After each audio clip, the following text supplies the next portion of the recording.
हरि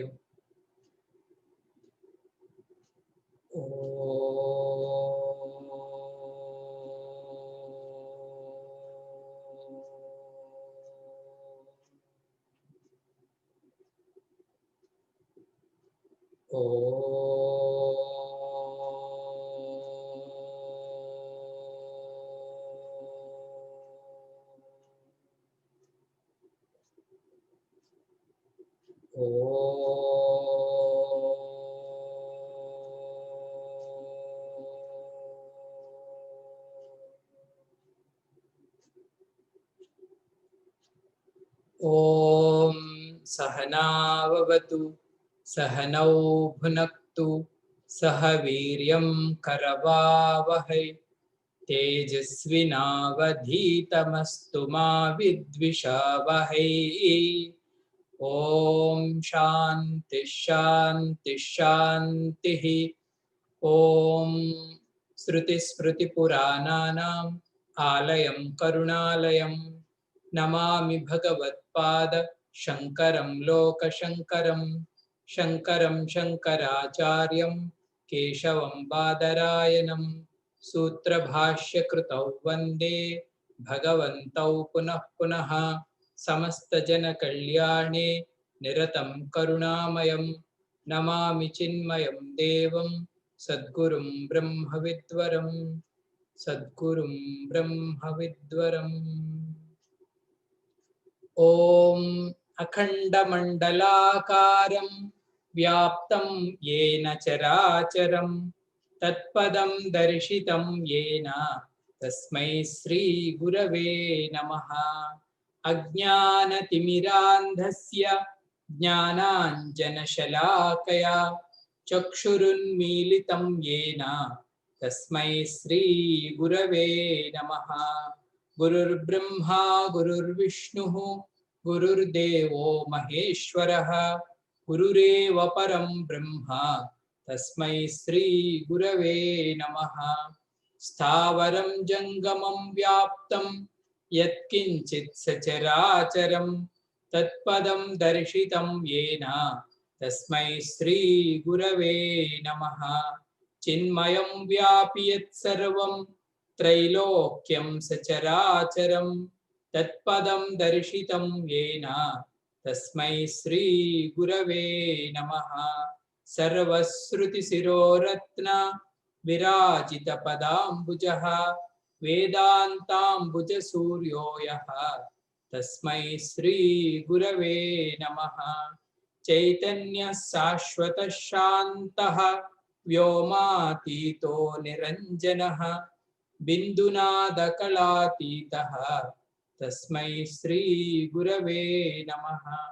ज्ञानशक्तिसमारूढः तत्त्वमाला विभूषितः भुक्तिमुक्तिप्रदाता च तस्मै श्री गुरवे नमः।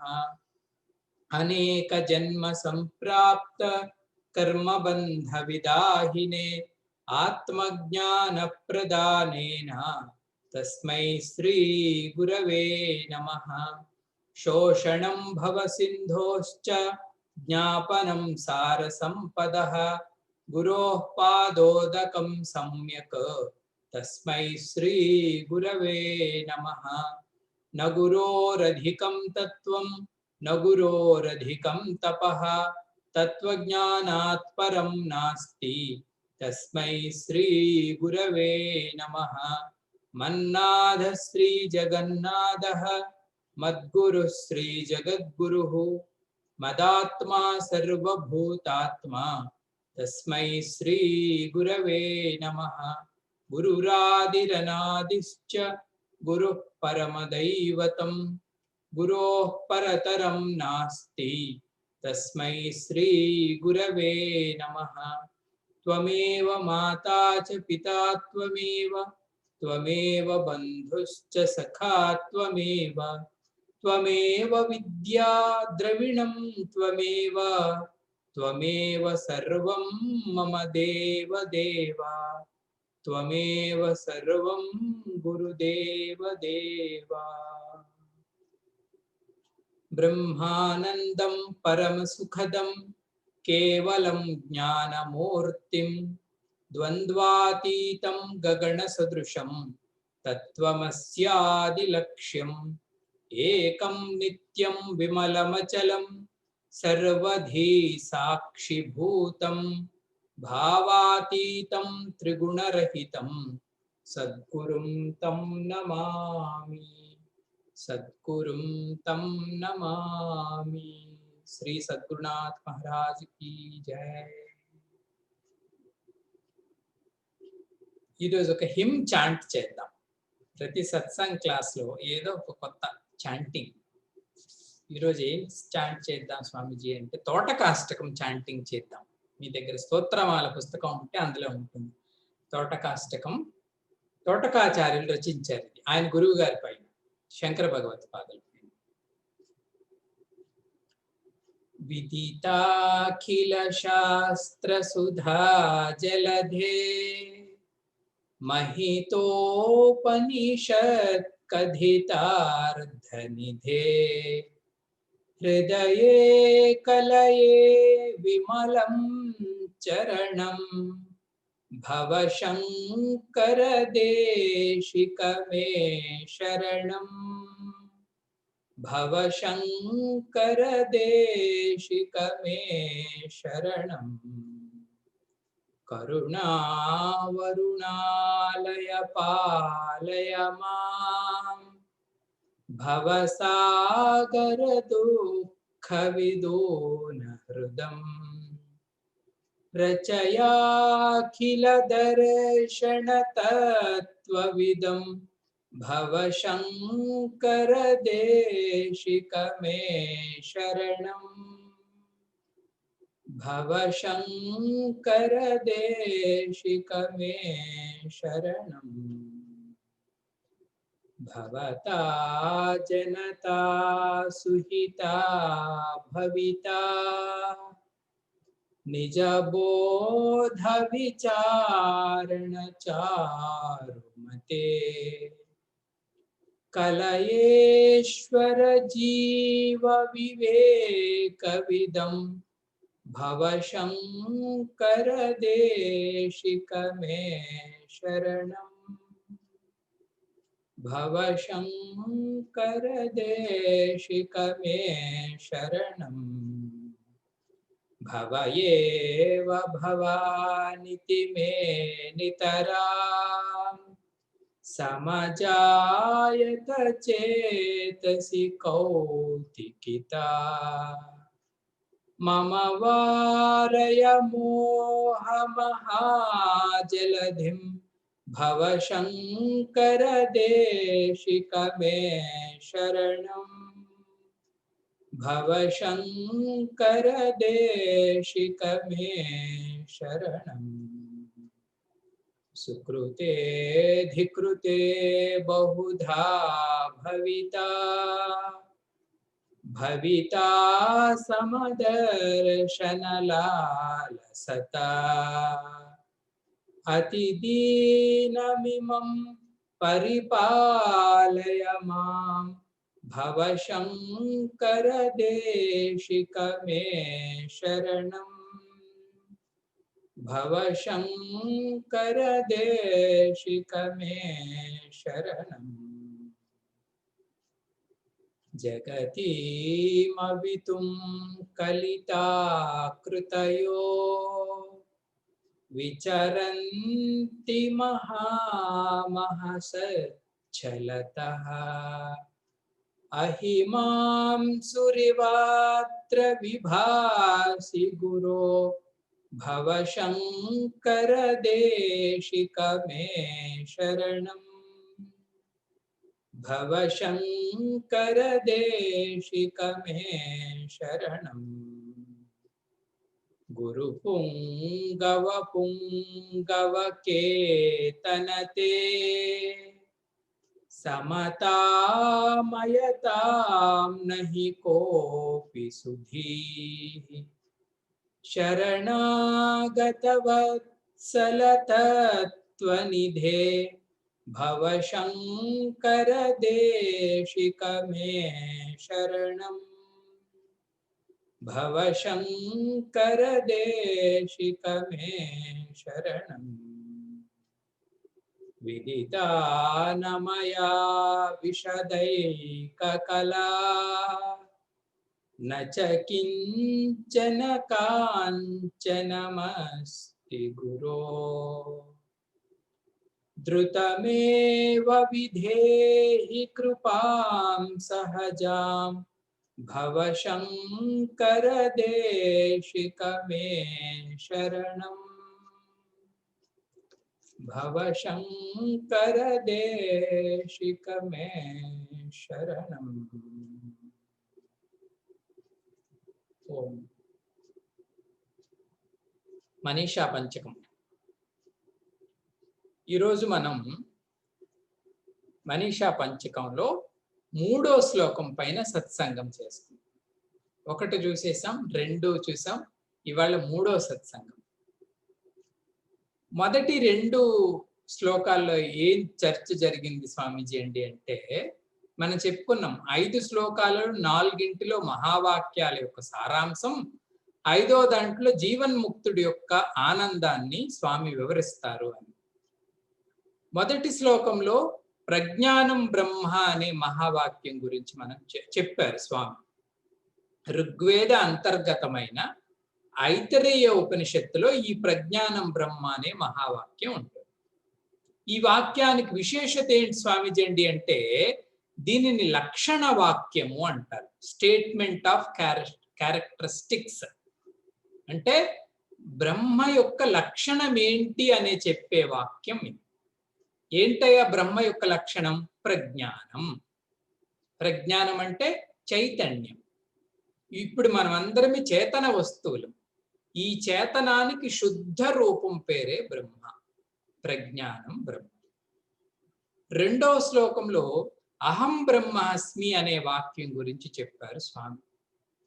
ఈ వాక్యం ఎందులో ఉంది స్వామీజీ అంటే యజుర్వేద అంతర్గతమైన బృహదారణ్యక ఉపనిషత్తులో ఈ అహం బ్రహ్మాస్మి అనే వాక్యం వచ్చింది.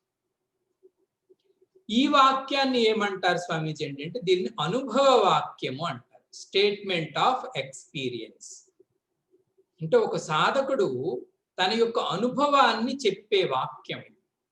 ఇంతవరకు నేను దేన్నైతే ఐ అని సంబోధిస్తున్నాను, నేను నేను నేను అని అనుభవిస్తున్నాను, ఈ నేను అనేదే సమస్త జగత్తు యొక్క సారాంశం, అధిష్టానం.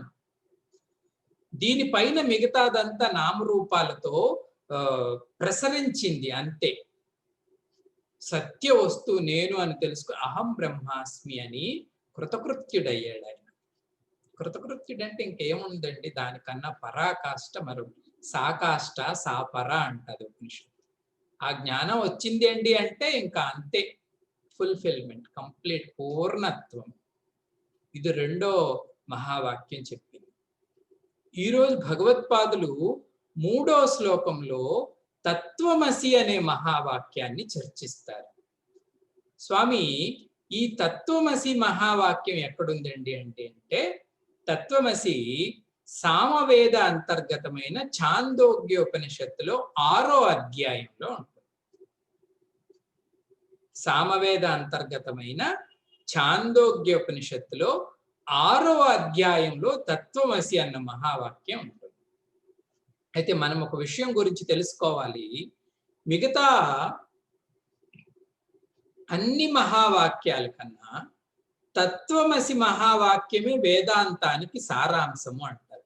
మీరు ఏ గ్రంథమైన తీయండి, తత్వమసి మహావాక్యాన్ని చర్చిస్తారు వేదాంత చర్చల్లో. అంత ప్రాముఖ్యత ఈ ఒక్క వాక్యానికి ఎందుకుంది స్వామీజీ అంటే దీని పేరేంటో తెలుసండి. తత్వమసిని ఉపదేశ వాక్యము అంటారు. Statement of teaching. మిగతా అహం బ్రహ్మాస్మి గురువు మనకి చెప్పరు, అది అనుభవం. ప్రజ్ఞానం బ్రహ్మ కూడా గురువు మనకి చెప్పరు, అది లక్షణం. కానీ ఈ తత్వమసి అనేది గురువు మనకి బోధించే వాక్యం. అందుకే దీని పేరు తత్వమసి అన్నారు. అంటే గురువు చెప్తాడు, అరే అబ్బాయి తత్వం అసి, అది అది అది అని నువ్వు ఏదంటున్నావో బ్రహ్మ పదార్థం, అది నువ్వే అయి ఉన్నావురా. ఇది గురువు ఉపదేశం. కాబట్టే సర్వ వేదాంత శాస్త్రానికి పునాది రాయి ఏంటండి అంటే ఈ తత్వమసి. ఎన్ని గ్రంథాలు ఉన్నాయో ఈ వాక్యం మీద చాలా విపరీతమైన చర్చ జరిగింది. స్వామి ఎందుకు అంత చర్చించవలసిన అవసరం ఏముందండి అంటే, మనం అంటాం, నా అనుభవం స్వామీజీ, నేను సత్యం ప్రకారం చెప్తున్నాను, నేను వెరీ వెరీ లిమిటెడ్, పరిచ్ఛిన్నుడిని. మీరేమో బ్రహ్మ వస్తువుని వేరుగా చెప్తున్నారు, అనంతం అని చెప్తున్నారు. ఈ రెండు ఒకటే ఎలా అవుతాయ్యా? ఈ సమస్య, ఈ సంశయం నివృత్తి అయ్యే వరకు బోధ జరగాల్సిందే. ఆ సంశయం పోవాలి మన బుద్ధిలో నుంచి. కాబట్టే ఈ వాక్యానికి అంతటి ప్రాముఖ్యత. అయితే 3వ వెర్స్‌లోకి వెళ్లే ముందు ఈ తత్వమసి వాక్యం వెనకతల ఉన్న కొంత ఏమంటారు చరిత్ర మనం చూడాలి. అదేంటి స్వామీజీ అంటే, ఛాందోగ్య ఉపనిషత్తులో 8 అధ్యాయాలు ఉన్నాయి. పెద్ద ఉపనిషత్తు. ఉపనిషత్తు అన్నిట్లో పెద్దవి రెండే రెండు. ఒకటి బృహదారణ్యక ఉపనిషత్తు, రెండోది ఛాందోగ్య ఉపనిషత్తు. చదవటం కష్టం, మిగతావన్నీ చిన్న చిన్నవి. 8 అధ్యాయాలు ఉంటాయి ఛాందోగ్యం. 8 అధ్యాయాలలో మొదటి 1 నుంచి 5వ అధ్యాయం వరకు ఉపాసనలే ఉంటాయి. అంటే వేద కాలంలో ఎటువంటి ఉపాసనలు ఉండేవో అటువంటి ఉపాసనలు మొదటి 5 అధ్యాయాల్లో ఉంటాయి. 6వ అధ్యాయంలో శ్వేతకేతు, ఉద్దాలకుడు, వీళ్ళిద్దరు తండ్రి కొడుకు. ఉద్దాలకుడేమో తండ్రి, శ్వేతకేతేమో కొడుకు. వీళ్ళిద్దరికీ జరిగిన డైలాగ్, సంవాదం 6వ అధ్యాయం. శ్వేతకేతు, ఉద్దాలకుడు తండ్రి మరియు గురువు, శ్వేతకేతు కొడుకు మరియు శిష్యుడు. తన కొడుకుకే తను జ్ఞానబోధ చేసిందనమాట. ఇది 6వ అధ్యాయం. 7వ అధ్యాయంలో కూడా ఒక గురువు శిష్యులు ఇద్దరు ఉంటారు. ఎవరు స్వామీజీ వాళ్ళిద్దరు అండి అంటే, నారదుడు, సనత్ కుమారుడు. సనత్ కుమారుడు గురువు, నారదుడు శిష్యుడు. వీళ్ళిద్దరికీ జరిగే సంవాదం 7th chapter. Okay, 8th chapter లో గురు శిష్యులు ఉంటారు. ఎవరు స్వామీజీ వాళ్ళు? బ్రహ్మ గురువు, ఇంద్రుడు శిష్యుడు. గురువు ఏమో బ్రహ్మ, శిష్యుడేమో ఇంద్రుడు. దీన్ని బట్టి ఏమైంది మనకి? 5 అధ్యాయాలు ఉపాసన అయితే 6, 7, 8 జ్ఞానం. గురువు శిష్యుడు ఉన్నాడంటేనే జ్ఞానం అని మనం అర్థం చేసుకోవాలి కదండి. ఇందులో 7, 8 అద్వైత శాస్త్రీయులు అంత పెద్దగా చర్చించరు, చదువుతారు కొంతమంది. 6వ అధ్యాయం మాత్రం ముఖ్యమైనది. అందుకే చూడండి, మన చిన్మయ మిషన్ లో క్యాంప్స్ పెట్టినప్పుడు చాందోగ్యం అంతా క్యాంప్ పెట్టలేం. ఒక్క 6వ అధ్యాయం చాందోగ్యం 6th చాప్టర్ మనం క్యాంప్ గా పెట్టుకుంటామని పెట్టుకొని కంప్లీట్ గా ఆ వారం రోజులు 10 రోజులు ఆ అధ్యాయాన్ని పూర్తిగా శంకర భాష్యంతో మనం చదివితే మనకి ఈ తత్వమసి వాక్యానికి అసలు వేదంలో ఏం చెప్పారో అర్థమవుతుంది అన్నమాట. 6వ అధ్యాయమే మనకు ముఖ్యం. బాగుంది స్వామీజీ. ఇది ఒక విషయం. ఇంకొక విషయం ఉంది చెప్తాను. 6వ అధ్యాయం, 7వ అధ్యాయం, 8వ అధ్యాయాలకి ఒక ప్రత్యేకమైన కేటగరైజేషన్ ఉందండి చాందోగ్యంలో. స్వామీజీ ఏంటదండి అంటే, 6వ అధ్యాయాన్ని సత్విద్య నిరూపణ గ్రంథం అంటారు. సత్విద్య నిరూపణ గ్రంథం అంటే 6వ అధ్యాయంలో ఆ బ్రహ్మ యొక్క ఒక లక్షణమైన సత్ గురించి విచారణ చేశారు. సత్ ఆస్పెక్ట్ మాత్రమే. 3 ఆస్పెక్ట్లు కదండి, సత్, చిత్, ఆనందం. ఈ సత్ ఆస్పెక్ట్ మాత్రమే 6th చాప్టర్ లో డిస్కస్ చేశారు. కాబట్టి 6th చాప్టర్ ఏమంటారు స్వామీజీ అంటే సద్విద్య నిరూపణ గ్రంథం అంటారు. 7th చాప్టర్ ఏమంటారు తెలుసా అండి? ఆనంద విద్య నిరూపణ గ్రంథం అంటారు. ఆనంద ఆస్పెక్ట్ ని ఏడవ అధ్యాయంలో డిస్కస్ చేశారు. అందులోనే యోవై భూమా తత్సుఖం ఇత్యాది వాక్యాలన్నీ వస్తాయి. ఇది 7. 8వ అధ్యాయాన్ని ఏమంటారు స్వామీజీ అంటే చిత్విద్య నిరూపణ. చిత్ అనే ఆస్పెక్ట్ ని, బ్రహ్మకి సంబంధించిన చిత్ అనే ఆస్పెక్ట్ ని 8వ అధ్యాయంలో విచారణ చేస్తారు.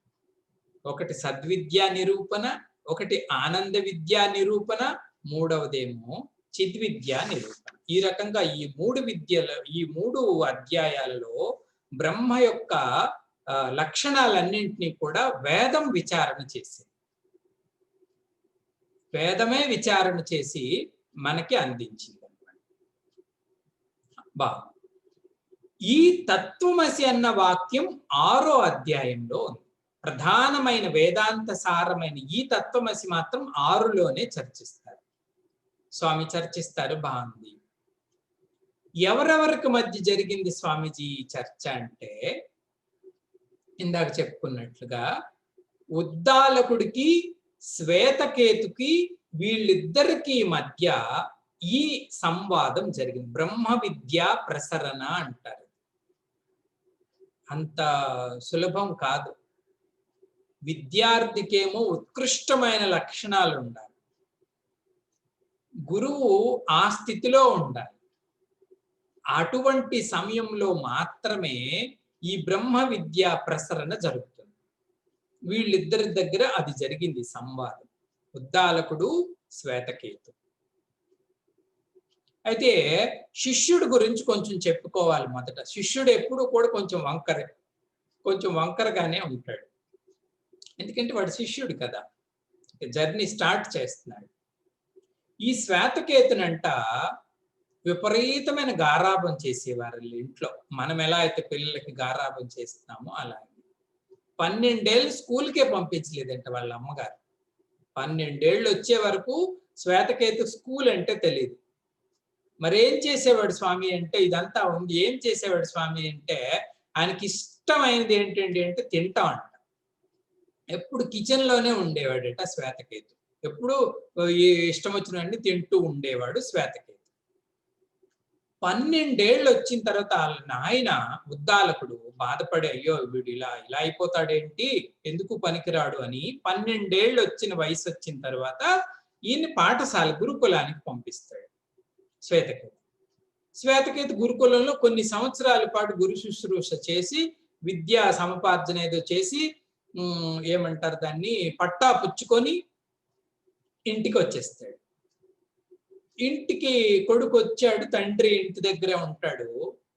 ఈ శ్వేతకేతు ఇంటికి వచ్చి వాళ్ళ నాన్నగారికి నమస్కారం చేయాలి. స్తబ్దుడుగా ఉన్నాడు అని చెప్తాది. స్తబ్దుడుగా ఉన్నాడంటే ఏంటండి అంటే, he did not bend in front of his father అట. శంకర భగవత్పాదులు ఇచ్చిన భాష్యం. తండ్రి ముందు వంగి నమస్కారం చేయలేదంట కొడుకు. స్కూల్ ఇదంతా అయిపోయి వచ్చిన తర్వాత వాళ్ళ నాన్నగారు చాలా బాధపడ్డారు. ఏంట్రా బాబు, విద్యా దదాతి వినయం అంటారు కదా, కాకరకాయ అంత కీకరకాయ అయింది అంటారు మన పెద్దవాళ్ళు. ఏదో బాగు చేద్దామని మనం అనుకుంటే వాడు ఇంకొక టర్న్ తీసుకున్నాడు. అయ్యో ఇలా అయిపోయాడేంటి, ఆయనకు అర్థమైంది వీడిలో వినయం ఏమీ రాలేదు అని. కొన్ని రోజులు పోయిన తర్వాత వాళ్ళిద్దరికి సంవాదం ఇది. ఎలా విద్యా బోధన స్టార్ట్ అయిందో మనం కూడా నేర్చుకోవాలి. చూడండి, సమస్త లౌకిక విద్యలో వచ్చేసే శ్వేతకేతుకి వినయం ఒక్కటే రాలే. గ్రాడ్యుయేషన్ తీసుకొని వచ్చాడు కానీ సంస్కారం రాలే. కొన్ని రోజులు పోయిన తర్వాత వాళ్ళ నాన్నగారు ఒక ప్రశ్న అడుగుతారు కొడుకుని.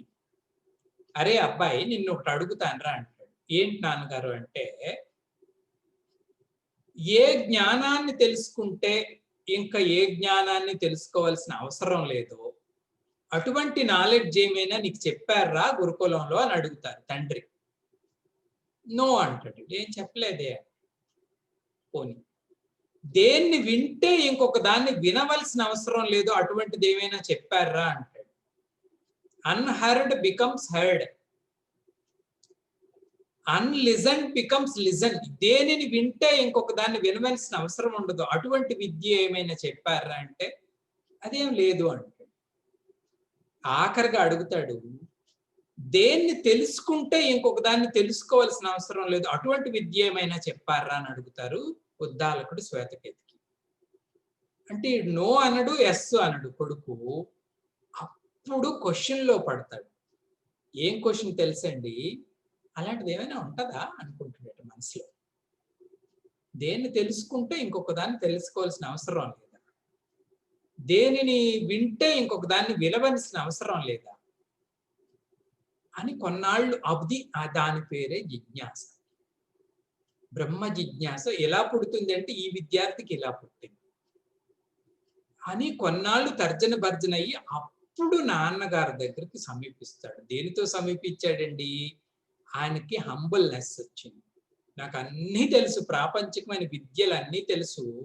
కానీ మీరు చెప్తుంది ఏంటో నాకు అర్థం తెలీదు నాన్నగారు అని దీనికి ముందు మరొక కొంటె ఆన్సర్ చెప్పాడు శిష్యుడు. ఏంటంటే అంటే, అరే అబ్బాయి నీకు స్కూల్‌లో చెప్పారంటే ఒక పెక్కి సమాధానం చెప్పాడట శ్వేతకేతు. ఏంటండి అంటే, మా గురువులకే తెలిసినట్లేదు నాన్నగారు అని అన్నాడట. వాళ్ళ నాన్నగారికి కోపం వచ్చింది. అరే నీకు తెలియనంత మాత్రాన మా గురువులకే తెలిసినట్లేదని అనేసావా అని పెట్టుకొని ఈ వినయం అనే భావం వచ్చే వరకు వాళ్ళ నాన్న నోరిప్పల. వాడి మనస్సులోనే ఇది ప్రతి సాధకుడికి జరిగింది. ఒక మహాత్ముడిని చూసిన తర్వాత మనలో మదనం స్టార్ట్ అవుతుందండి. ఏంటి ఇదంతా? నా పరిస్థితి ఏంటి? వారు చెప్తున్నది ఏంటి? నేను ఎక్కడ పడిపోయి ఉన్నాను? నా పరిస్థితి అది సాధకుడి యొక్క ప్రతి ఒక్కరికి రావలసిన ఉత్తమ సంస్కార స్థితి అది. కోట్ల జన్మల పుణ్యం ఉంటేనే ఆ వృత్తి మనకి కలుగుతుంది. అప్పుడు మహాపురుషు శుశ్రూష మనకి కలుగుతుంది. అది అయిన తర్వాత ఈయన వినయంగా తండ్రిని అప్రోచ్ అవుతాడు. అప్రోచ్ అయ్యి ఒక మాట అంటాడు, నాన్నగారు అదేదో ఉంటే మీరే చెప్పండి అని అడుగుతాడు. మీరే చెప్పండి అంటే ఇదేదో అన్నారు కదా, దేన్ని తెలుసుకుంటే ఇంకొక దాన్ని తెలుసుకోవాల్సిన అవసరం లేదు అని, అది మీరే చెప్పండి నాన్నగారు అని అడుగుతాడు. అడిగితే అక్కడ శంకర భగవత్పాదులు ఒక జోక్ వేస్తారు. రాస్తూ శ్వేతకేతు అనుకున్నాడంట, ఏమో మళ్ళీ మా నాన్నగారు స్కూల్‌కి మళ్ళా పంపిస్తారేమో అని వాళ్ళ నాన్ననే చెప్పమన్నాడు. నాన్న మీరే చెప్పేయండి అదేంటో, నాకు ఆ స్కూల్ అంటే భయము అని. అంటే శ్వేతకేతు కొంచెం స్కూలు ఏమంటారు దాన్ని, కొంతమంది పిల్లలకి స్కూల్ అంటే భయం. ఈయన ఈ కేటగిరీకి చెందిన విద్యార్థి. చూడండి, శిష్యుల్లో చాలా వంకర్లున్నాయి. చదువంటే ఇష్టం లేదు. తండ్రి అంటే గౌరవం లేదు. అన్నీ నాకు తెలుసనే గర్వం ఉంది. వినయం లేదు. గురువుల్నే డౌట్ చేసే స్వభావం కూడా ఉంది. ఇన్ని ఉన్నప్పటికీ కూడా వాటినన్నిటిని పాలిష్ చేసి ఆ మదనంలో ఆయనకొచ్చిన క్వెషన్ ఏంటండి అంటే, ఇదేందో తెలుసుకోవాలి అనిపించి తండ్రిని అప్రోచ్ అవుతాడు. అప్రోచ్ అయినప్పుడు వాళ్ళ నాన్నగారు ఈయనకి బోధ చేస్తాడన్నమాట. ఏంటని? సదేవ సౌమ్య ఇదమగ్ర ఆసీత్. మొట్టమొదటి ఏ సౌమ్య అంటాడు బిడ్డని. శిష్యుడికి ఉండవలసిన లక్షణాలు ఇవ్వండి. సౌమ్యత ఉండాలి. సౌమ్యత అంటే చెప్తారు, తల్లి తండ్రి పిల్లల్ని చూసినప్పుడు రాని వాత్సల్యం కూడా గురువుకి శిష్యుడిని చూస్తే రావాలంటండి. అంత సౌమ్యంగా ఉండాలంట విద్యార్థి. హే సౌమ్య సదేవ సౌమ్య ఇదమగ్ర ఆసీత్. సత్ ఒకటి ఉందిరా, ఇదమగ్ర ఆసీత్. మనం చతుశ్లోకి భాగవతంలో కూడా ఈ ముఖ్య మొదట ఉపయోగించాం. అహమేవ ఇదమగ్ర ఆసీత్ అన్నాం. అక్కడ సత్ అనే పదార్థం చెప్తూ తత్సత్యం స ఆత్మ తత్వమసి శ్వేతకేతు అని ఈ లయన్ బోధిస్తాడు తండ్రి. మొట్టమొదటి ఎలా అన్నాడండి అంటే, సత్ ఏవ సౌమ్య ఇదమగ్ర. సత్పదార్థం అంటూ ఒకటి ఉంది, అది సత్యం, అది ఆత్మ అని చెప్తూ ఆఖరిని ఇలా ముగిస్తాడు. ఏమని? తత్వమసి శ్వేతకేతు. హే శ్వేతకేతు, తత్ త్వం అసి. మొదటిసారి విన్నప్పుడు మన శ్వేతకేతుకి ఏదో ఒక విపరీతమైన ఆనందం కలిగింది. నేను బ్రహ్మ అన్న ఒక జ్ఞాన బోధ కలిగేసరికి శ్వేతకేతులో విపరీతమైన ఉత్సాహం వచ్చి, మళ్ళా చెప్పండి నాన్నగారు అని వాళ్ళ నాన్నగారిని అడుగుతారు.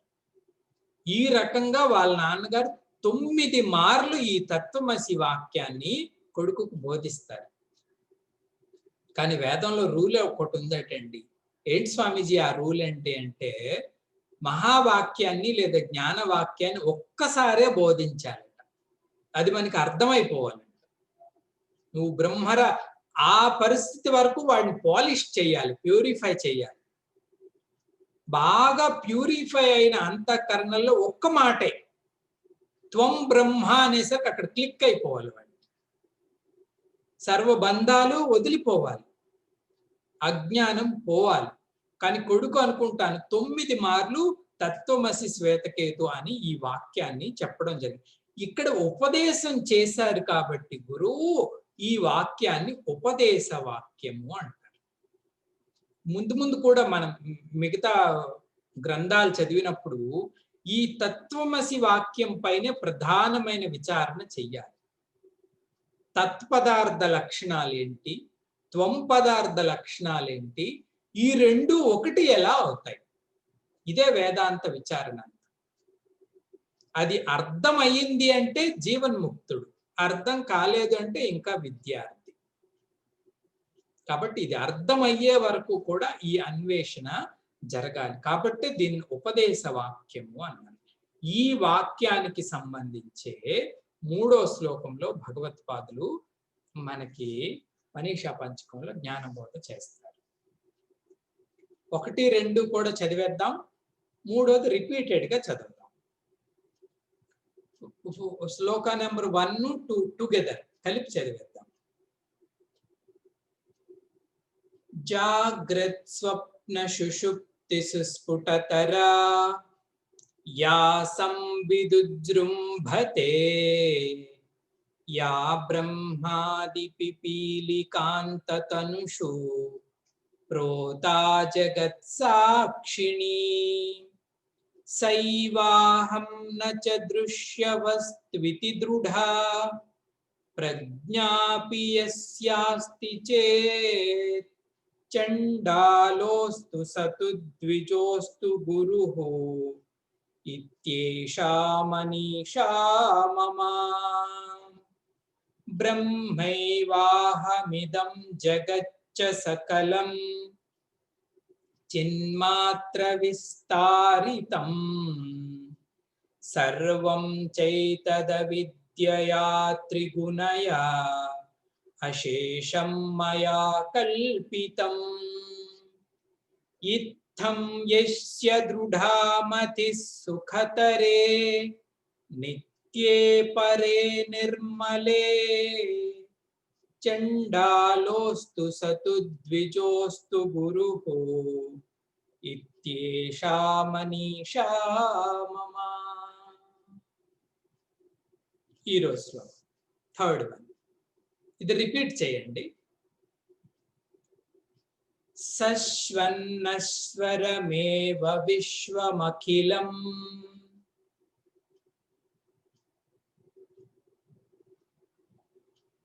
నిశ్చిత్య వాచా గురోః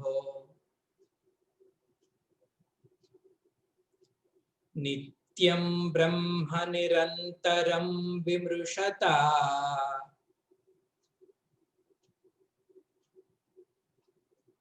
నిర్వ్యాజ శాంతాత్మనా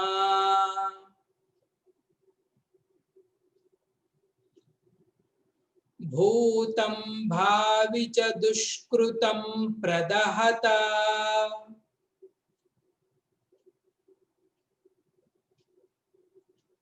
సంవిన్మయే పావకే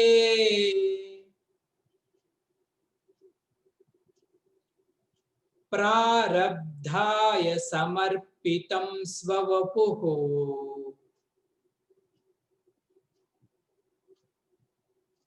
ఇత్యేషా మనీషా మమ.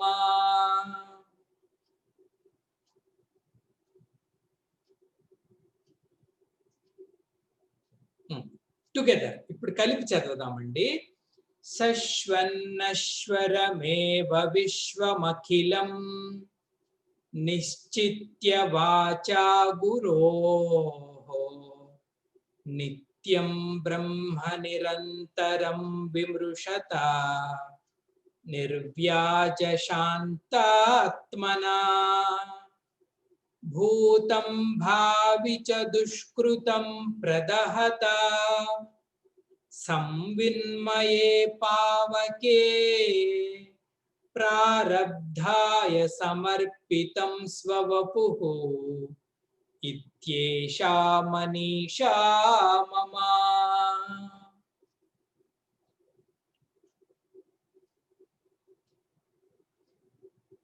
సరే అండి, లాస్ట్ టైం మూడోసారి కొంచెం వేగంగా చదివేస్తే వచ్చేస్తుంది. ఏదైనా చదివితే వచ్చేస్తుంది అండి, అట్టే పెడితే రాదు.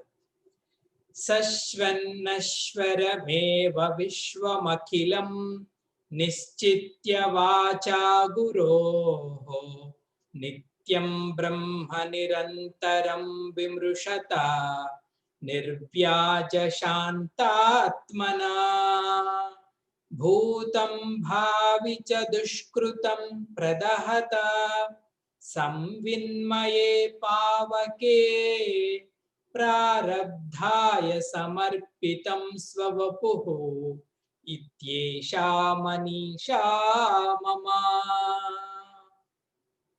క్లాస్ అయిన తర్వాత కూడా 3 అలా చదువుతూ 4-5 సార్లు చదివేస్తే ముందు మన నోటికి సరళంగా వచ్చేది, తర్వాత రాగం నచ్చాలి, తర్వాత ప్రీతి వచ్చింది అంటే అప్పటి నుంచి ఆ విచారణ చేయటం, ఆలోచన చేయటం, అప్పుడప్పుడు మన బుర్రలో అవి కదలటం. మనం ఏదో పని చేసుకుంటూ ఉంటాం కానీ ఒకసారి బుర్రలో పడేస్తే మిగతా బయట విషయాలు ఎలాగైతే మెమరీకి వచ్చేస్తాయో వాటంతట అవి వేదాంత విషయాలు కూడా మెమరీకి వచ్చేస్తాయి.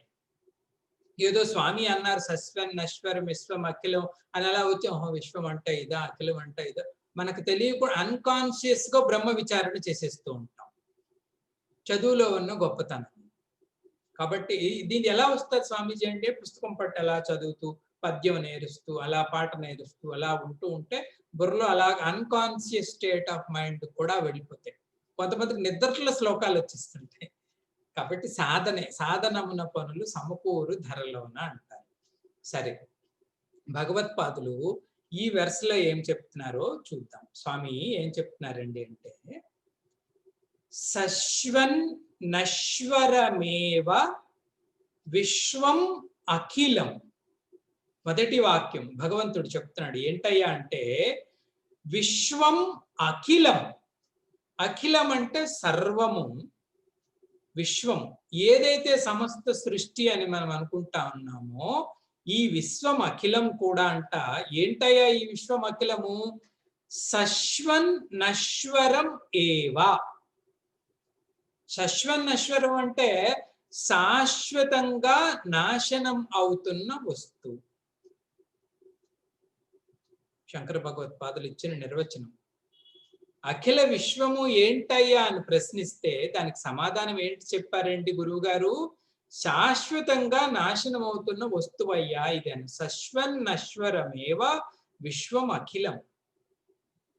దీనికి పెద్దవాళ్ళు ఇది గొప్ప మా ఆచార్యజీ పదే చెప్పేవారు. ప్రపంచం యొక్క స్వభావాన్ని చెప్పే అనేక వేదాంత వాక్యాలు ఇది బెస్ట్ అంట. వెరీ గుడ్ స్టేట్మెంట్ అనేవారు ఆయన. ఏంటి స్వామీజీ ఇందులో ఉన్న మహత్వం అంటే మనము అంటాం ఈ మాట. ఏంటంటామండి అంటే ఏదో ఒకరోజు అంతా నాశనం అయిపోవలసిందే కదండి, లేదంటే ఏదో ఒకరోజు అంతా లయం అయిపోవలసిందే కదండి అన్న జ్ఞానం మనకుంది. అంతా ఇది యథార్థమే. మన తాతగారు ఏరండి, ఇప్పుడు వారి తాతగారు ఏరి, రేపు మనమేది అంటే ఏదో ఒక రోజు ఈ జగత్పరమైన వస్తువుకి లయం అనేది ఉంటుంది. ఈ జ్ఞానం మనకి ఉంది, అందులో డౌట్ లేదు. ఇది జ్ఞానం అండి, ఇది నాలెడ్జ్, సత్య విషయం. ఏదో ఒక రోజు ప్రతి వస్తువు కూడా నాశనమై తీరిపోవాలి, డేట్ ఆఫ్ ఎక్స్పైరీ ఉంటుంది. అయితే మరి ఈ వాక్యానికి ఉన్న విషయం ఏంటండి అంటే అది తప్పు జ్ఞానం అండి. మరి సరి జ్ఞానం ఏంటండి అంటే ఏదో ఒక రోజు నాశనం అయిపోయేది కాదయ్యా జగత్పరమైన వస్తువులు. సశ్వన్నశ్వం అంటే మొమెంట్ టు మొమెంట్ ప్రతిదీ కూడా నాశనమే అవుతుంటది. ఇది జగత్తుకు ఉన్న స్వరూపం. ప్రతి క్షణము కూడా నాశనమయ్యే వస్తువే జగత్. ఏదో ఒక రోజు నాశనం అయ్యేది కాదు. Moment to moment. ఇప్పుడు ఇది క్షీణించిపోయిందండి ఈ క్షణం. 10 గంటల 30 నిమిషాలు ఏవండి అంటే 10 గంటల 30 నిమిషాలు కాలో జగద్భక్షక ఆల్రెడీ ఏ10 తినేసాం. ఈ 10:30ని మీరు ఏం చేయండి మళ్ళా రాదది. ఇందాక వెళ్ళిపోయిన 10 గంటల 30 నిమిషాలు అదేది స్వామీజీ అండి అంటే తినేసాం. ఇది జగత్ యొక్క స్వభావం. ప్రతి క్షణము కూడా ప్రతి వస్తువు జగత్తులో లయం అవుతూనే ఉంటుంది. అందుకే స్వామి ఏం చెప్పారు? శశ్వన్ నశ్వరం ఏవ. ఏవ అంటే ఇది ట్రూత్. అఖిలం జగత్. మనకి శివ క్షమాపరాధన స్తోత్రంలో చెప్తారు, ఆయుర్ నశ్యతి పశ్యతాం ప్రతిదినం అంట. మన ఆయుష్ ఎలా తగ్గుతుందండి అంటే ప్రతిదినం. 70 ఏళ్ళు అయితే నేను ముసలవ్వట్లేదండి, 80 ఏళ్ళు అయితే నేను ముసలవ్వట్లేదు. Every day I'm aging. ఆయుష్ ఎలా తగ్గుతుంది అంటే ఫలానా వయసులో ఆయుష్ తగ్గదు, ఎవ్రీ డే ఆయుష్ తగ్గు. కాలో జగద్భక్షక అంటారు. కాలం జగత్తును అంతటిని తినేస్తుంది. అందుకే దీన్ని జగత్తుకు సంబంధించి బెస్ట్ ఎగ్జాంపుల్ అంటారు. అయితే ఫ్యాక్ట్ ఏంటో తెలుసా అండి? దీని గురించి బాగా అర్థం చేసుకున్న ఒక మహాత్ముడు ఎవరండి చరిత్రలో అంటే, జగత్తుకు ఈ స్వభావాన్ని అర్థం చేసుకున్న మహాత్ముడు ఎవరండి అంటే గౌతమ బుద్ధుడు అని చెప్తారు. ఒక విచారణ, జగత్తును చూసే ఒక విచారణశీలికి మనకి తేడా. గౌతమ బుద్ధుడు ప్రయాణం చేస్తునేటప్పుడు ఆయనకి ఒక శవం కనిపించింది. శవం కనిపిస్తే మనం ఏదో అనుకుంటాం, ఎవరయ్యా చనిపోయారు? ఆయన చనిపోయారు, అయ్యో పాపం ఎంత మంచివాడు అండి, పాపం పోయాడా అంటాం. కానీ ఆయనకు వచ్చిన క్వశ్చన్ ఏంటో తెలుసండి? నాకు కూడా అన్నా అన్నాడు. ఈ పరిస్థితి నాకు కూడా వస్తాదా అని ప్రశ్నించాడండి. ఇప్పుడు ఆయన ఎవరో ఉన్నారే, ఆ పరిస్థితి నాకు కూడా వస్తుందా అని ఇంకా ముందుకు వెళ్ళాడు. ఇంకా ముందుకు వెళ్తే ఒక రోగి కనిపించాడు. ఒక రోగి కనిపిస్తే మామూలుగా ఏమనుకుంటాం, ఈయన రాయల్ ప్రిన్స్. ఎవరు? సిద్ధార్థుడు. ఒక రాజబిడ్డ. ఆయనకేం ప్రశ్న వచ్చింది? నాకు కూడా వస్తుందా అంటే పక్కన అవును బాబు వస్తే రావచ్చు, దానికేం తెలుసు, రాయల్ ప్రిన్స్ అయితే దానికేమి, ఎవరైతే దానికి. నాకు కూడా వస్తుందా రోగం? ఫ్యూనరల్ చూశాడు, కాల్ చేస్తున్నారు ఒక వ్యక్తిని. ఇలా చూసుకున్నాడు తన్ని, నన్ను కూడా అన్నా అన్నాడు. అన్నది సత్యం. అవునయ్యా నిన్ను కూడా అన్నాడు. టక్క వచ్చేసింది అంతే ఆయన. జగత్తులో ఇదేనా సత్యం అంటూ అక్కడితో అన్వేషణ ఆగలి. గౌతమ బుద్ధుడికి వచ్చిన గొప్ప ప్రశ్న అది. జగత్తును అంతటినీ చూశాడు ఆయన జ్ఞాన దృష్టితో. జగత్తుని అంతటినీ చూసినప్పుడు ప్రతిదీ మరణం వైపు పరుగు పెడుతుంది. భగవద్గీతలో కూడా అదే చెప్తారు, జగత్తులో ప్రతిదీ కూడా మరణం వైపు పరుగు పెడుతుంది. పరుగు పెడుతుంటే ఆయన సాధకుడికి ఆయన ప్రశ్న వచ్చి, ఇదే నా జగత్తు యొక్క సత్యము అన్నాడు. పుట్టటము మరణించటము, పుట్టటము మరణించటము, ఇంతకన్నా పరమార్థం లేదా అని మఠం వేశాడు ఆయన. ఆ సత్య వస్తువు ఉంటే నాకు తెలియాలి, అదేంటో నేను అన్వేషణ చేస్తానని ఆయన దాన్ని తెలుసుకున్నాడు. విచారణ మాత్రం ఈ ముక్క నుంచే ప్రారంభమైంది. శశ్వన్ నశ్వరమేవ విశ్వం అఖిలం. సమస్తము కూడా క్షణ క్షణ క్షణ క్షణం మరణం వైపు పరుగులు పెడుతున్నాం. కాబట్టి శాశ్వతమైనది ఏదైనా ఉందా, లేకపోతే ఇదే సత్యమా? కొంతమంది ఈ వాదం కూడా ఉందండి. వారి పేరు చార్వాకులు అంటారు. వారిది కూడా ఒక సిద్ధాంతమే. వాళ్ళు ఏంటయ్యా జగత్తు యొక్క సారాంశం, జీవితం యొక్క పరమార్థం ఏంటండి అంటే వాళ్ళు ఇదే అంటారు, రుణం కృత్వా ఘృతం పిబేత్ అంటారు. అప్పు తీసుకొని అయినా నెయ్యితో భోజనం చెయ్యండి, అంతకన్నా పరమార్థం ఏమీ లేదు, ఏదో ఒకరోజు చచ్చిపోవలసింది, అక్కడతో ఫుల్ స్టాప్ అంటారు. మరి బ్రతుకున్న అన్నాళ్ళు ఏం చెయ్యాలండి అంటే ఈ పని మనం చేయాలండి. రుణం కృత్వా ఘృతం పిబేత్. అప్పు తీసుకొనైనా శుభ్రంగా ఎంజాయ్ చేయండి ప్రపంచాన్ని, ఇదే సత్యం అని చెప్పి. బుద్ధుడు ఆ సత్యం అంటే ఏంటో నాకు తెలియాలని కూర్చొని ఈ సమస్తము నాశనం అవడమేనా, ఏదైనా సత్య వస్తువు ఉందా అని సత్య వస్తువుని పట్టుకోవటం జరిగింది. కాబట్టి మనకు కనిపిస్తున్న ఈ జగత్ యొక్క జ్ఞానాన్ని, జగత్ యొక్క ధర్మం నుంచే దీనికి సారాంశమైన దాని వైపు వెళ్ళాలి. దాని పేరే తర్కము, వాడి పేరే సాధకుడు. మన స్వస్వరూపానికి మనం వెళ్ళిపోవాలి. యక్ష ప్రశ్నల్లో, మహాభారతంలో యక్ష ప్రశ్నలు అనే ఒక ఘట్టం ఉంటుంది. అందులో యక్షుడు ధర్మరాజుకు ఒక ప్రశ్న అడుగుతాడు. ఏంటయ్యా ఆ ప్రశ్న అంటే, హే యుధిష్ఠిర, ప్రపంచం మొత్తంలో వింత ఏదో చెప్పు అంటే. Wonder of the world. ఆయన తాజ్ మహల్ పేరు చెప్పలేదు, ఈఫిల్ టవర్ పేరు చెప్పలేదు, ఇంకేది చెప్పలేదు. ఆయన వింత ఏంటని అడిగాడు. వండర్ అంటే ఆయన ఏమంటాడు తెలుసా అండి, అహని అహని భూతాని గచ్చంతి యమాలయం, శేషా స్థావరం ఇచ్చతి కిం ఆశ్చర్యం అతఃపరం అంటాడు ఆయన. అంటే ఏంటండి అంటే, అహని అహని భూతాని గచ్చంతి యమాలయం, ప్రతిరోజు సర్వభూతాలు యమాలయం వైపు వెళ్ళిపోతున్నాయి. గచ్చంతి యమాలయం అంట. వెళ్ళిపోతుంటే శేష అంటే బాకీ ఉండిపోయిన వాళ్ళు, వీళ్ళేమనుకుంటారంట, శేష స్థావరం ఇచ్చంతి, వీళ్ళేమో మేము స్థిరం చూస్తూనే అంటున్నారు.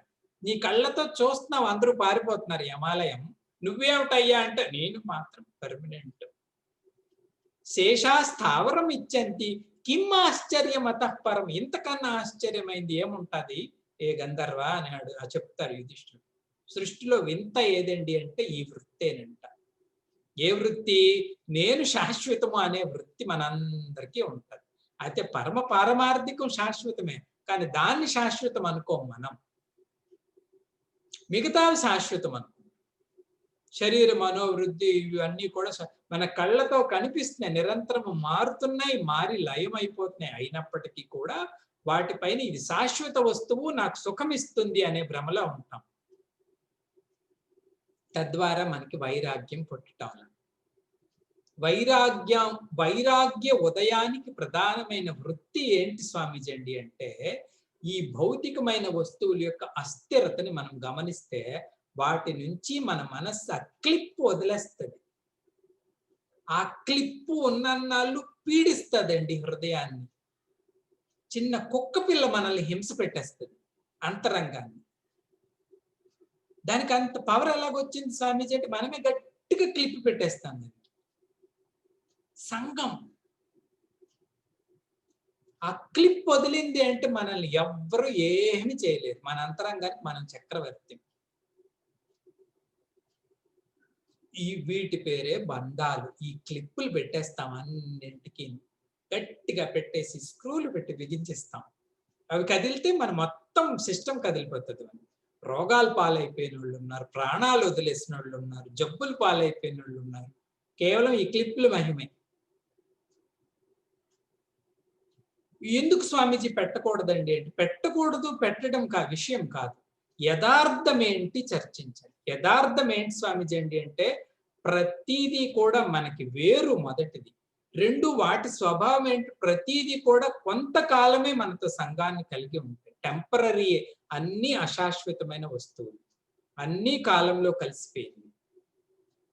అన్నిటికన్నా ముఖ్యమైనది ఏంటంటే, ఏది కూడా సుఖ వస్తువు కాదండి. సుఖానికి మూల కేంద్రం నా హృదయం. సుఖ కేంద్రం ఏదీ కాదు, దేంట్లోనూ సుఖం ఉండదు, మన సూపర్ పొజిషన్ మాత్రమే. మన హృదయమే సుఖ కేంద్రం. డబ్బే సుఖం అండి అంటే డబ్బు లేని వాడికి సుఖం అనేది తెలీదా? వాడికి తెలుసు సుఖం. మరి డబ్బులో సుఖం ఉంటే మరి వాడికి తెలియకూడదు కదా. ఇది మనం కాబట్టి విషయం ఏంటంటే, బయట లోపట ఇదంతా కాదు విషయం. మనం జగత్తుతో ఎంత బలంగా పట్టుకొని కూర్చున్నామో అంత పీడ ఉంటుంది లోపట. కొంచెం అందుకే పెద్దవాళ్ళు ఏంటంటే, not to tight, not to lose. మరీ లూజ్ గా ఉండకూడదు, మనం మరీ టైట్ గా పెట్టు. మరి ఎలా ఉండాలి? Just right. ఎంత వరకు ఉండాలో అంతవరకు ఉండాలి. Not to tight, not to lose, just right అంటారు పెద్దవాళ్ళు. కాబట్టి సమస్త పీడలకి, సమస్త బాధలకి మూల కారణం ఏంటి స్వామీజీ అండి అంటే ఈ జగత్తు పైన మనకు ఉన్న భ్రమ. దానికి జ్ఞానం. స్వామి ఏం చెప్తున్నారండి? ఏమయ్యా, అఖిలం విశ్వం సస్వన్ నశ్వరం. స్వామీజీ వినటానికి ఏంటి స్వామీజీ ఇంత డ్రైగా ఉంది? ఇది డ్రై కాదండి, ఇది ఫ్యాక్ట్. ఏదైనా వదిలిస్తే మనం కోల్పోతామేమో అనుకుంటాం, కాదు. వదిలిస్తేనే హాయిగా ఉంటాం, పట్టుకుంటేనే పీడ ఉంటుంది. అందరితో ఉండొచ్చండి, అందరితో ఉండాలి, ఇది సంఘం. కానీ ఎలా ఉండాలో అలా ఉండాలి. అప్పుడు ఎవరు మనల్ని పీడించరు, మనం ఎవరిని పీడించరు. కాబట్టి మనదేదో శ్మశాన వైరాగ్యము, మర్కట వైరాగ్యం లాగా అవ్వకూడదు. జ్ఞానపూర్వకమైన వైరాగ్యం అయి ఉండాలి. It should be royal. my mind is not going to depend on anyone. I am. Just I am happy. అంత చిన్న వృత్తి మనం సంపాదించిన మనం వేదాంతం విన్నందుకు సార్థకత. నా సంతోషానికి సంబంధించిన కీని నేను ఇంకొకరి పాకెట్లో పెట్టకూడదు. గురుదేవ్ ఎప్పుడు ఇదే అనేవారు, మీ హ్యాపీనెస్ కీని మీరు ఇంకొకరి పాకెట్లో పెట్టకండి. వాళ్ళు ఎలాగ ఆడిస్తే మన ఆనందం అలా ఆడుతుంది. కాబట్టి మన హ్యాపీనెస్ కి మన దగ్గరే ఉండాలి, మన తాళం మన దగ్గరే ఉండాలి. ఎప్పుడు కావాలంటే అప్పుడు నా హృదయాన్ని ఓపెన్ చేసుకుంటాను, మళ్ళీ నేను క్లోజ్ చేసేసుకుంటాను. అంత కూడా సాధించకపోతే మరి మానవ జన్మ ఎత్తి ప్రయోజనం. యానిమల్స్, పక్షులు ఇవన్నీ అలాగే ఉంటాయి. విద్య తెలిసినవి అలాగే ఉండి, విద్య తెలియనివి అలాగే ఉండే. కాబట్టి అంత స్వాతంత్రం మనకి ఉండాలి, అంత స్వాతంత్రం. కాబట్టి నచికేతుడికి వచ్చింది ఇది. నచికేతుడికి మా ఆచార్యజీ భలే చెప్పేవారు. నచికేతుడికి బోలెడన్ని వస్తువులు, వైడూర్యాలు, వజ్రాలు ఏవేవో ఇచ్చాడంట. నచికేతుడు ఏమన్నాడంట, స్వామి నువ్వన్నీ అన్గ్యారంటీడ్ మెటీరియల్స్ ఇస్తున్నావు. స్వాభావ అంటే, స్వాభావ అంటే ఈ రోజు పని చేస్తుంది, అది రేపు పని చేస్తుందని గ్యారంటీ ఏంటి? అది ఐశ్వర్యమే కావచ్చు, ఆయుష్యే కావచ్చు, ఇంకొకటి కావచ్చు. What is the guarantee? నాకు గ్యారంటీడ్ మెటీరియల్ ఇవ్వండి. ఎప్పుడు పాడవన్నది, ఎప్పుడు నాతో ఉన్నది అలాంటిది ఏదైనా ఉంటే ఇవ్వు అంటాడు. అన్గ్యారంటీడ్ మెటీరియల్ ఎంత తెచ్చి పోసుకుంటే ఇంట్లో ప్రయోజనం ఏముంది? ఈ రోజు పని చేయొచ్చు, రేపు పోవచ్చు. కాబట్టి గ్యారంటీడ్ మెటీరియల్ కోసం ఆయన అడుగుతాడు. ఇదే వైరాగ్య ఉదయం. వైరాగ్యం అంటే అంతఃకరణ శాంతి అని. అందుకే వైరాగ్యాన్ని లక్ష్మీ స్వరూపము అంటారు. అంతఃకరణం శాంతంగా ఎవరికి ఉంటుంది స్వామీజీ అంటే, ఎవరికి వైరాగ్యం ఉంటుందో వాడికే అంతఃకరణ శాంతి. వాడి చిన్నపిల్లడే కావచ్చు, చిన్న వస్తువు మీదే కావచ్చు, మనకి అటాచ్మెంట్ ఉంది అంటే పీడ ఉంటుంది. ఆ చిన్న పిల్లల బొమ్మల దగ్గర నుంచే, ఒక పిల్లడికి ఆ బొమ్మ నచ్చలేదు, వాడికి లైక్ లేదు, డిస్లైక్ లేదు, వాడు రాయల్ గా పాడుకొని వెళ్ళిపోతాడు. ఇంకెవరికో ఈ రెండు ఉంటే ఇంకా అంతే, అక్కడ ఒక క్లిప్ పెట్టేసి ఇంక పీడించి పేరెంట్స్ని పీడించి అది సాధించే వరకు వాడికి నిద్ర పట్టుంది. కాబట్టి వైరాగ్యం ఏవ అభయం. మనం అందరమీ మన అంతఃకరణలు ఏకాంతంగా మనకి మనం చేసుకోవాల్సిన సాధన. నా హృదయం తాలూకా చాబీ కీని నేను ఎవ్వరికీ ఇవ్వను. నా హృదయం తాలూకా కీ నా దగ్గరే ఉంచుకుంటా. నా ఇష్టం. తనని ఎవ్వరికి బందీని చేయను, బానిసని చేయను. నా మనస్సుని నేను ఇంకొకరికి బానిసగా ఒప్పుకోను. నేను రాయల్ గానే ఉంటాను అంతఃకరణ. ఈ భావన పేరే వైరాగ్యం. తద్వారానే అంతఃకరణ శాంతి, తద్వారానే ధ్యాన ఇత్యాది సాధనలకి సహకారం. వైరాగ్యం లేనిదే జ్ఞాన సాధన జరగదు, కష్టం. కాబట్టి దానికి ప్రధానమైన మూలం ఏంటండి అంటే వీటన్నింటి యొక్క స్వరూపాన్ని మనం ఇవన్నీ వదిలే, వ్యక్తిగతంగా ఏది మనల్ని పీడిస్తుందో దాన్ని పట్టుకోవాలి. పీడించి దీనికి నేను ఎందుకు బానిస అయిపోతున్నాను, దీనికి ఎందుకు నేను బలహీనుడిని అయిపోతున్నాను అని మెల్లగా జ్ఞానం ద్వారానే ఆ వృత్తి తీసేయండి, హాయిగా ఉంటుంది. ఫైట్ చేయొద్దు మెటీరియల్, జ్ఞానం ద్వారానే దాన్ని డిస్కనెక్ట్ చేసేయండి. అది డిస్కనెక్ట్ అయిపోయిందా సుఖమే, మనమే ఆనంద స్వరూపం. ఏ వస్తువు పీడిస్తే ఆ వస్తువు జాగ్రత్తగా నెమ్మదిగా బుద్ధి ద్వారానే ఆ హుక్కు తీసేయాలి. తీసేసామంటే పాస్ అయిపోయినట్టే. మనకి ఎన్ని ఉంటాయండి, మహా ఉంటూ 4, 5 హుక్కులు ఉంటాయి అంతే. మనం మరీ అంత ఏమంటే ఇంటెలిజెంట్ పర్సనాలిటీస్ కాదు. 4, 5 హుక్కులు ఉంటాయి. వాటిని జాగ్రత్తగా తీసి ఆ హుక్కులు తప్పించామంటే ప్రశాంతంగా ఉంటది జీవితం. అంతకన్నా ఎక్కువ ఉండే పరిస్థితి మనకు ఉండదు. సామాన్యులం కాబట్టి. మనం రావణాసురుడు కాదు, మనం రాముడు కాదు. ఏమండి, రాముడు అంత గొప్పవాళ్ళమి కాదు, రావణాసురుడు అంత చెడ్డవాళ్ళమి కాదు. కాబట్టి ఇట్లా చిన్న చిన్నవి ఏవో 4 ఉంటాయి. దాంతోనే నాశనం మాత్రం చేసుకుంటాం. జస్ట్ అలా చిన్న తప్పిచ్చేసి ప్రశాంతంగా ఉంచుకొని మన పని మనం చేసుకోవాలి. ఏకాంత సాధన. దెన్ వి పాస్ అయిపోతాం. కాబట్టి అయితే సశ్వన్నశ్వరమేవ విశ్వం అఖిలం అని చెబుతూ భగవత్పాదులు ఏం చెప్పాడు? నిశ్చిత్య వాచా గురోహో. ఏమయ్యా, గురువుని మాత్రం వైరాగ్య అర్జనలో కూడా విడిచిపెట్టకు. నిశ్చిత్య వాచా గురోహో. గురువు ఏ మార్గంలో ఈ విశ్వాన్ని ఇలా ఇలా చూడరు అబ్బాయి అంటున్నాడో అలాగే చూడాలంట. లేదు అంటే ప్రాబ్లం ఏంటి స్వామిజీ అంటే సంఘాన్ని విడిచిపెట్టి మనం ఉండలేమండి. అది కూడా సత్యమే. దానిలో ఉంటూనే ఈ నావలో మనం ప్రయాణించాలి. సంసార నావలో మనం ప్రయాణించాలి ఏంటి అంటే మనకి నావికుడిగా గురువు ఉండాలి. గురు వాక్యాన్ని, గురువుని సంప్రదించాలి.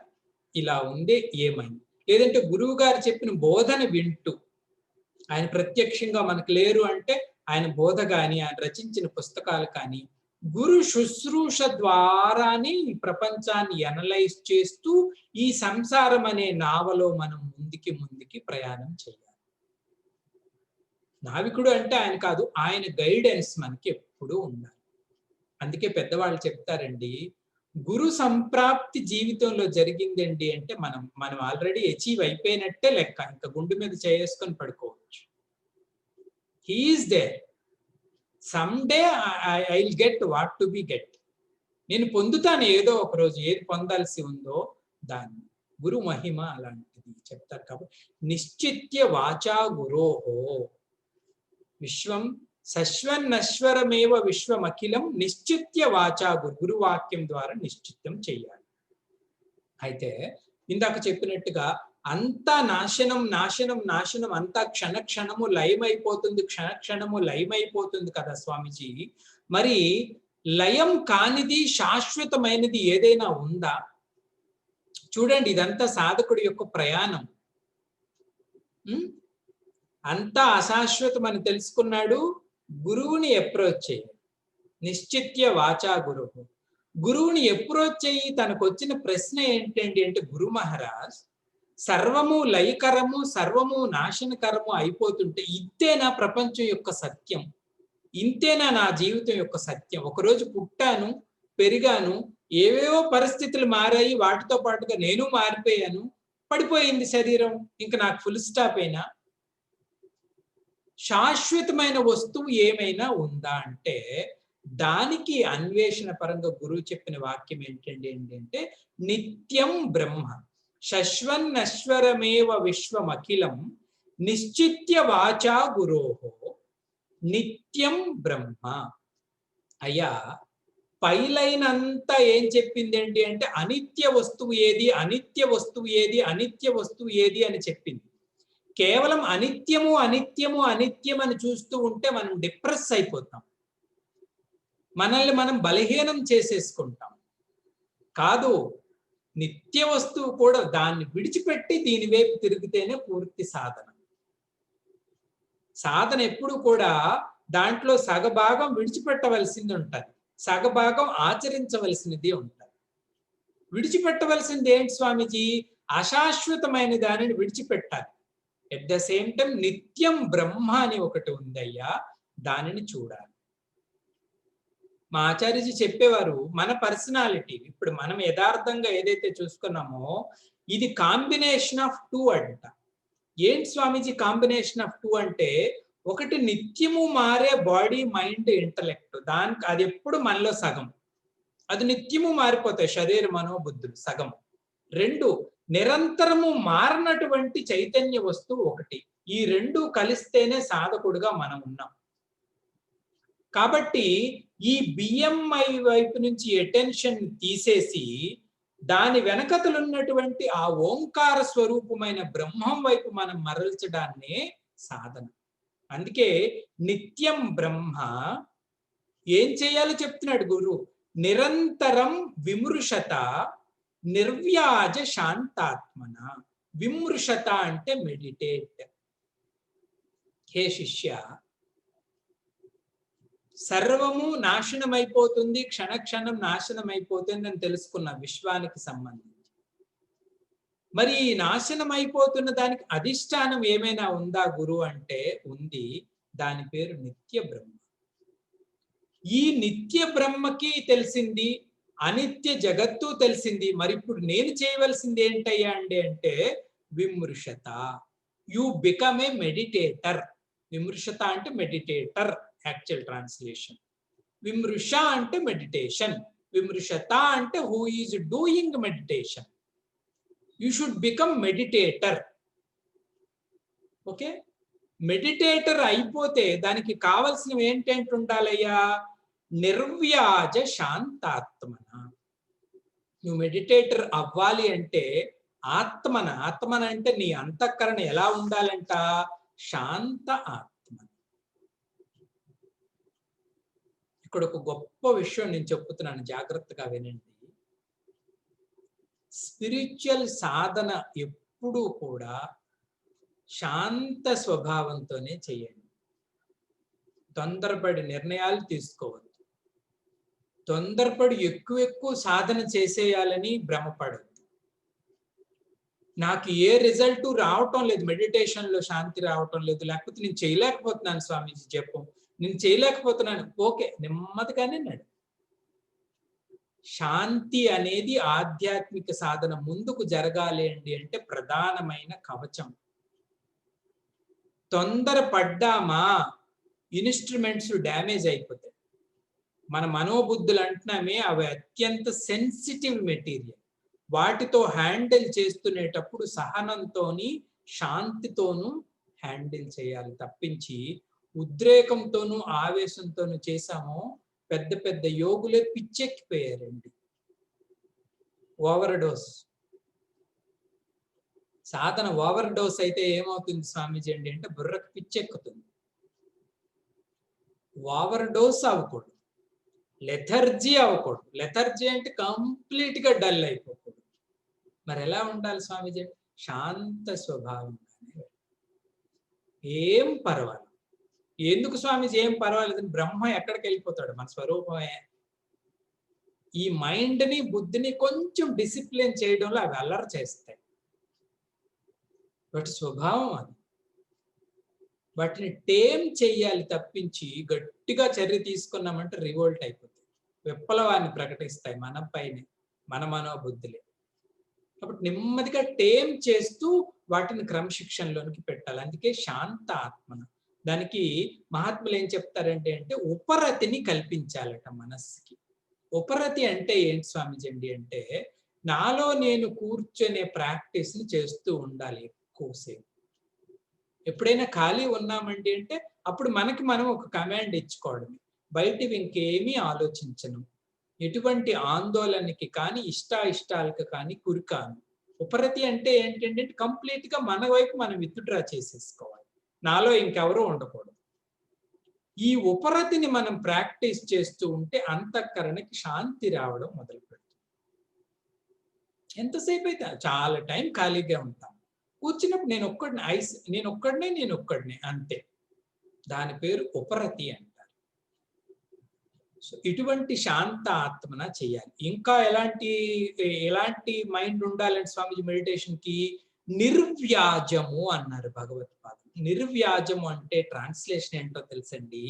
ధ్యానం చేసేవాడు నిష్కపటంగా ఉండాలి, కపటం ఉండకూడదు.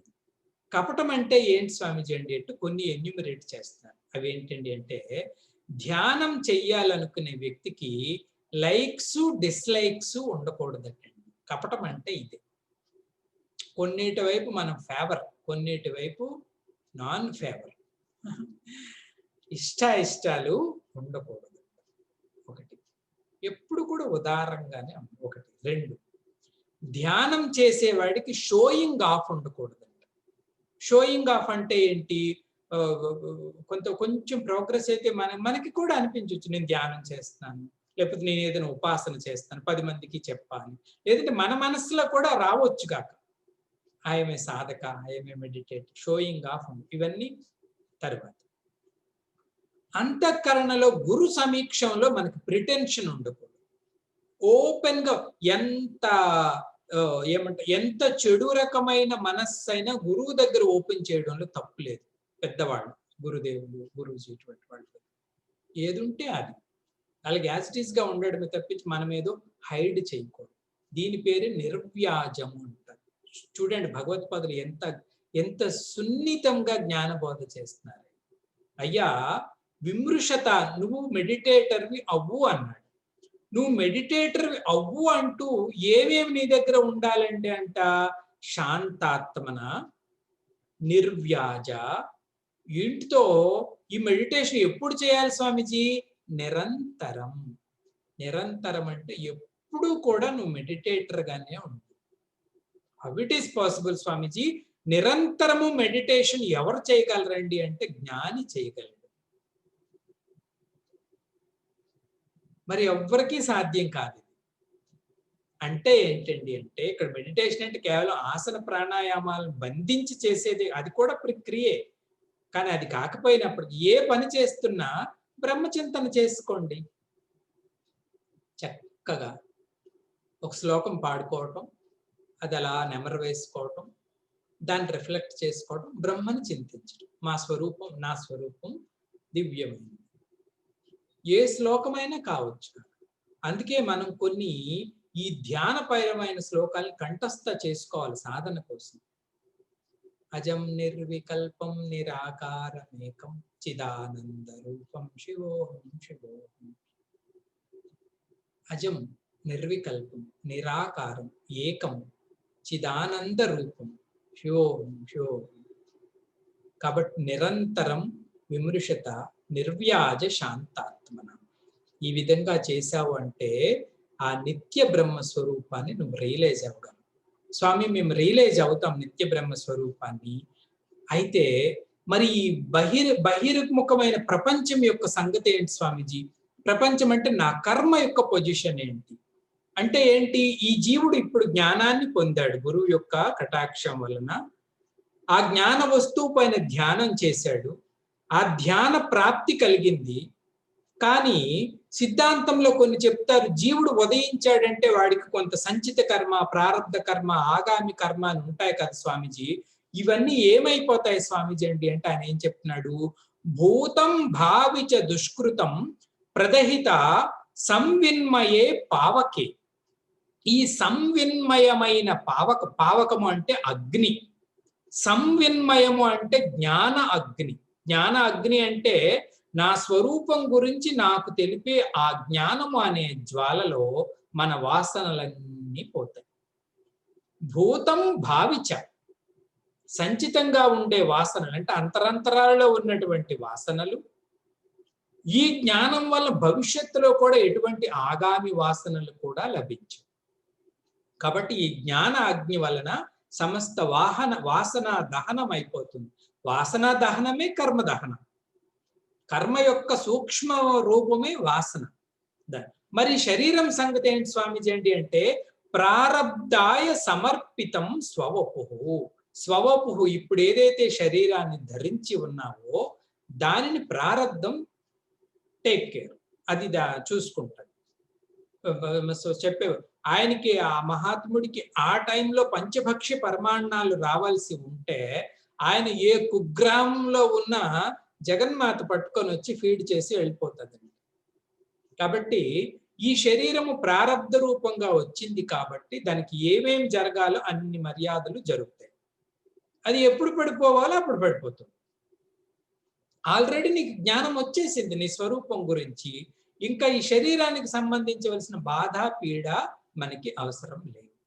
కాబట్టి జ్ఞాన ఉత్పత్తి తర్వాత కర్మల సంగతి ఏంటాయి అంటే భగవత్పాదులు దానికి కూడా ఆన్సర్ చెప్పారు. భూతం భావిచ దుష్కృతం ప్రదహత సంవిన్మయే పావకే ప్రారబ్ధాయ సమర్పితం స్వవపు ఇత్యేష మనీషా మమ. ఇది నా దృఢమైన కన్విక్షన్ అయ్యా, నా మనీషా ఇది అని స్వామి చెప్తున్నారు. చూడండి, మొదటి శ్లోకంలో దృగ్దృశ్య వివేకం గురించి చెప్పాడు స్వామి. రెండో శ్లోకంలో స్వామి కార్యకారణ వివేకం చెప్పాడు. ఈ శ్లోకంలో నిత్యానిత్య వస్తు వివేకం చెప్పాడు. నిత్య వస్తువు ఏంటయ్యా అంటే నిత్యం బ్రహ్మ. అనిత్య వస్తువు ఏమయ్యా అంటే విశ్వం అఖిలం. నిత్యానిత్య వస్తు వివేకం చేసి తద్వారా నిత్య వస్తువు వైపు మనం ధ్యానులం కావాలి. సాధనంతా ఒక శ్లోకమే. నిత్య వస్తువు వైపు మనం ధ్యానం చేయాలి. ధ్యానం చెయ్యాలి అంటే ఉపరతితో కూడిన శాంతమైన మనస్సు ఉండాలి. ఎటువంటి కపటము లేనటువంటి మనస్సు ఉండాలి. ఈ ధ్యానం నిరంతరము చేస్తే నీకు జ్ఞాన లబ్ధి జరుగుతుంది. జ్ఞాన లబ్ధి జరిగితే ఆ జ్ఞాన ప్రకాశం ద్వారానే మనలో ఉన్నటువంటి సమస్త కల్మిషాలు హరించబడతాయి. ఇంకా శరీర వ్యాపారం ఏంటయ్యి అంటే శరీర వ్యాపారాన్ని ప్రారంధం, భగవంతుడు ఇత్యాదులు చూసుకుంటారు. నీ ద్వారా పెద్ద లోక సంగ్రహం జరగవలసి ఉంటే అదే చేస్తా, లేదు నీకు ఇష్టం లేదంటే అదే జరుగుతుంది. కాబట్టి దాన్ని జాగ్రత్త చూసుకునేవాళ్ళు. ఇది నా యొక్క మనీష, నా యొక్క ఫర్మ్ కన్విక్షన్ ని భగవత్పాదులు ఈ 3వ శ్లోకాన్ని ముగించడం జరిగింది. ఈ మాసం 7వ తారీఖు నుంచి మనకి కాశీ విశ్వనాథ స్తోత్రం పైన ప్రవచనాలు. స్వామీజీ ఆ టాపిక్ ఏం తీసుకున్నారు స్వామీజీ అండి అంటే, కార్తీక మాసం వస్తుంది కాబట్టి శివుడు మన ఆరాధ్య దైవం కాబట్టి స్వామిని స్మరించుకున్నట్టు మనకి సాధన అవుతుంది, భగవంతుడికి సంబంధించి ఉపాసన అవుతుంది, జ్ఞానము అవుతుంది. దాన్ని వేదవ్యాసుడు రచించారు కాశీ విశ్వనాథ స్తోత్రాన్ని. జ్ఞానము లభిస్తుంది, భగవత్ చింతన ఉపాసన లభిస్తుంది. అంటే అంతఃకరణ శుద్ధి మనకి జరగాలి, జ్ఞాన ప్రకాశము మనకి జరగాలి. Purity of mind, clarity of intellect. అది 7వ తారీఖు నుంచి మనం సత్సంగం చేసుకుందాం. ఓం పూర్ణమదః పూర్ణమిదం పూర్ణాత్ పూర్ణముదచ్యతే పూర్ణస్య పూర్ణమాదాయ పూర్ణమేవావశిష్యతే. ఓం శాంతి శాంతి శాంతి. హరి ఓం. శ్రీ గురుభ్యో నమః. హరి ఓం. హరి ఓం. హరి ఓం. హరి ఓం.